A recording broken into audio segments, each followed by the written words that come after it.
NDA రెండేళ్ల పాలన విజయోత్సవాల్లో భాగంగా ప్రధాని నరేంద్ర మోడీ ఉత్తరప్రదేశ్లోని షెహరాన్పూర్ సభలో మాట్లాడుతున్నారు. ఇప్పుడు ఆ లైవ్ చూద్దాం.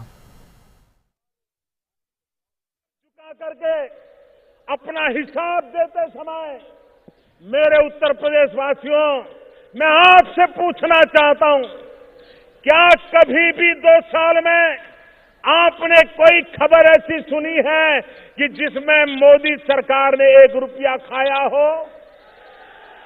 पूरी ताकत से बताओ भाइयों, हमारे विरोधियों ने भी कोई आरोप लगाया है? किसी अखबार में छपा है? किसी टीवी ने दिखाया है? आपको किसी ने सुनाया है?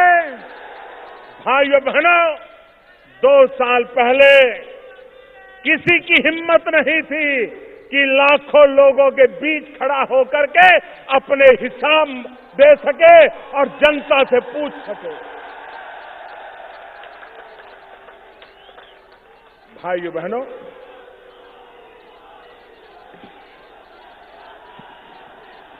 आपको हैरानी होगी, गैस का सिलेंडर, गैस का चूल्हा, ऐसी सरकारें आई वो तो अमीरों की अमानत बना दी. ऐसा जैसे गरीबों को तो गैस का चूल्हा सपने में भी नहीं सोचना चाहिए. क्या गरीब को लकड़ी के चूल्हे में ही जिंदगी काटनी पड़ेगी?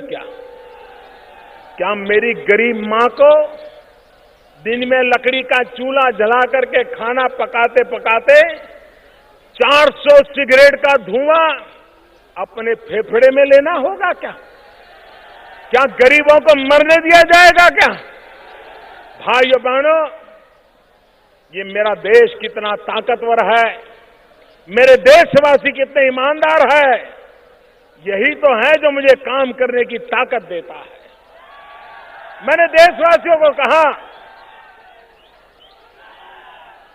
देशवासियों के कहा कि अगर आप आर्थिक रूप से रसोई गैस के लिए सब्सिडी छोड़ सकते हैं तो छोड़िए, कोई ज्यादा पैसे नहीं है.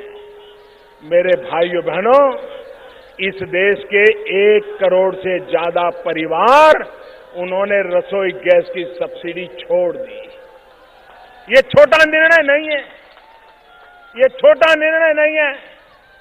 1 करोड़ से ज्यादा परिवार रसोई गैस की सब्सिडी छोड़ दें तो मैंने भी निर्णय किया कि आने वाले 3 साल में 3 करोड़, पिछले साल 3 करोड़ परिवारों को गैस का कनेक्शन दे दिया और आने वाले 3 साल में 5 करोड़ गरीब परिवारों, जहां लकड़ी का चूल्हा जलता है, उनको गैस का कनेक्शन दिया जाएगा.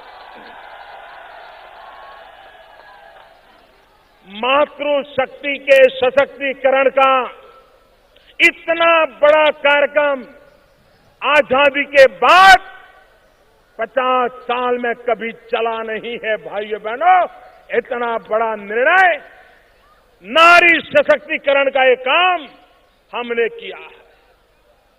आप मुझे बताइए, सरकार समाज की भी चिंता करनी पड़ती है. आज हमारे समाज में पुरुष की तुलना में महिलाओं की संख्या कम हो रही है. बेटे जितने पैदा होते हैं, बेटियां कम पैदा होती हैं, क्योंकि बेटियों को मां के गर्भ में ही मार दिया जाता है. समाज में असंतुलन पैदा हो रहा है. अगर 1000 बेटे पैदा होते हैं, 1000 बेटियां पैदा नहीं होगी तो समाज का हाल क्या होगा, इसका आप अंदाज लगा सकते हैं. और इसलिए हमने अभियान चलाया है, बेटी बचाओ बेटी पढ़ाओ. भाइयों बहनों, हमारे देश में एक फैशन हो गई है, हर योजना जातियों से जोड़ दी जाए, हर योजना संप्रदाय से जोड़ दी जाए, हर योजना वोट बैंक के बनाने के लिए बनाई जाए। भाइयों बहनों, मेरे लिए तो 125 करोड़ देशवासी यही मेरा परिवार है। न जात है, न पात है, न पंथ है, न संप्रदाय है। सभी 125 करोड़ देशवासियों की भलाई के लिए हमने योजनाओं पर बल दिया है। और इसलिए जब मैं बेटी बचाओ की बात करता हूं, जब मैं बेटी पढ़ाओ की बात करता हूं, तो सभी 125 करोड़ देशवासियों के लिए करता हूं, हर परिवार के लिए करता हूं, हर संप्रदाय की बेटी के लिए करता हूं, हर जाति की बेटी के लिए करता हूं, हर बिरादरी की बेटी के लिए करता हूं। जब तक समाज की सभी बेटियां ताकतवर नहीं होगी, ये मेरी भारत माता ताकतवर नहीं होगी। और इसलिए मेरे भाइयों बहनों, पिछले 2 साल में बेटी बचाओ बेटी पढ़ाओ इसका एक बहुत बड़ा अभियान चलाया है।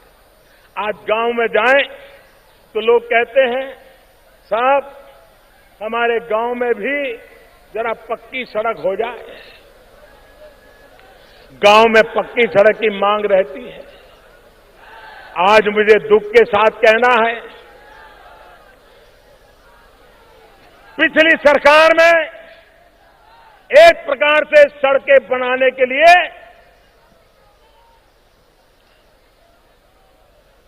जमीन पर सड़क नहीं नजर आती थी। पता नहीं पैसे कहां जाते थे, पता नहीं योजनाएं कागज पर होती थी कि कुछ होता था। आज मैं 2 साल के भीतर भीतर आपको कहता हूं कि पिछली सरकार में एक दिन में जितने किलोमीटर रोड बनते थे, इस सरकार में एक दिन में उससे डबल रोड बनते हैं, डबल रोड बनते हैं। मैंने तय किया है हिंदुस्तान के गांवों को पक्की सड़क से जोड़ना। बहुत तेजी से काम आगे बढ़ाया है और रोड के काम के लिए सबसे ज्यादा बजट का आवंटन भी किया है। भाइयों बहनों, 21वीं सदी में जब कोई सुने कि भारत 18,000 गांव ऐसे हैं कि जहां बिजली का खंभा भी नहीं लगा है, कितनी शर्मिंदगी महसूस होती है। आजादी के 70 साल होने आए हो और गांव में बिजली का खंभा न पहुंचा हो, तो भाइयों बहनों, मुझ जैसे व्यक्ति को पीड़ा होना बड़ा स्वाभाविक है। और इसलिए मैंने बीड़ा उठाया कि मुझे गांवों में बिजली पहुंचानी है। और मैंने सरकारी दफ्तर में अधिकारियों से कहा, 1000 दिन में समय पक्का करके दिया है। और बहुत लोग हैं जो मेरा बराबर हिसाब देख रहे हैं कि मोदी जो कह रहा है हो रहा है कि नहीं हो रहा है। और कहीं से कोई गलत खबर आ जाए तो 24 घंटे टीवी पर चलता है कि मोदी ने उस गांव में बिजली पहुंचाने के लिए कहा था, लेकिन अभी बिजली पहुंची नहीं, सिर्फ खंभे पहुंचे हैं।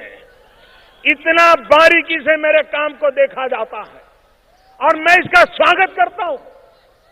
सरकार का पल पल का हिसाब होना चाहिए, सरकार का पाई पाई का हिसाब होना चाहिए। ये सरकार जनता के लिए होती है, जनता की भलाई के लिए होती है।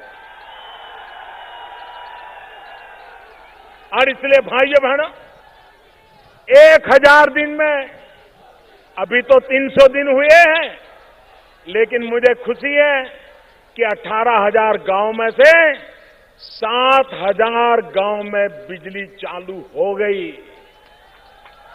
सबसे ज्यादा गांव उत्तर प्रदेश के अंधेरे में थे। बहुत ही जल्द